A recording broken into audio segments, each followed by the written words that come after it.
I sense... I sense an alien presence. The fog obscures a terrible truth concealed behind a veil of... Sorry, old habits. Hey, just so you know, I don't do readings anymore. I've been outside. You don't need second sight to foretell our future. We're all doomed. It's not like I'm gonna need the money. It's strange, but it's the dreams that really get to me, not reality. I can handle reality, but those nightmares just... It's like a really annoying song that gets stuck in your head, repeating over and over and over again. The dreams are always about ravens. Thousands of ravens. Flapping wings, black feathers, dead eyes, beaks and talons tearing and clawing and screeching. Wings of death and pestilence. A black, timeless malice covering Kingsmouth like a funeral shroud.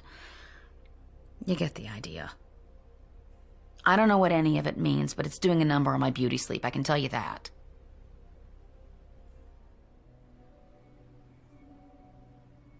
You might have heard some rumors about me. It's not true.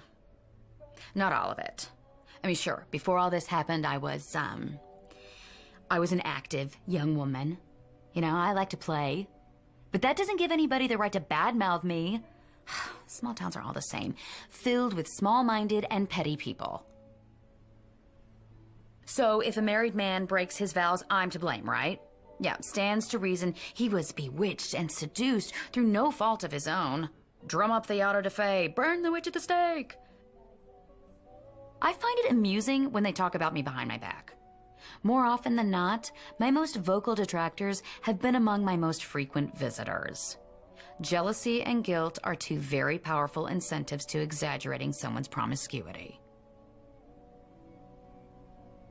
I suppose I got lucky when the fog came. I was, tied up in here.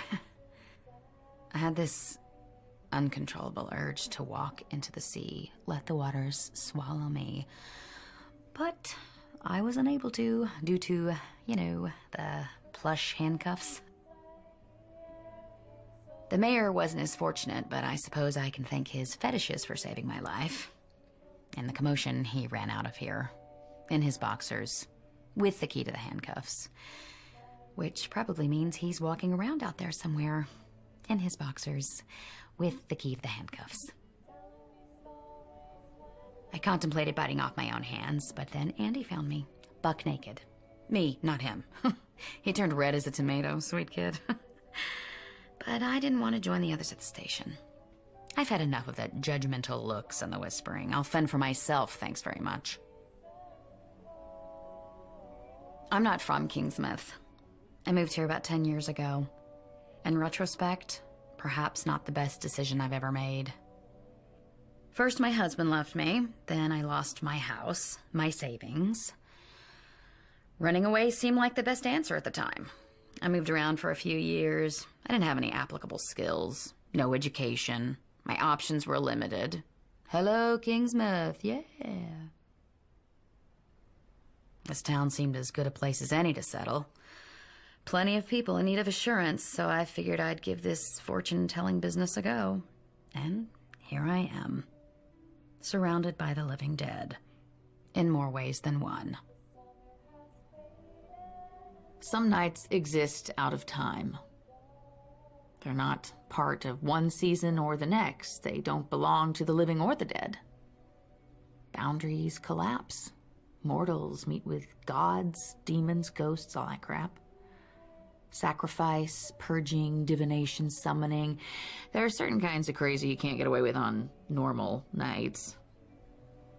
Example, apparently, it's the one night of the year mortals can, make love with supernatural creatures. I know, fingers crossed, right? No, but seriously, if you know any single fawns... Obviously, I'm kidding! I mean, they don't have to be single.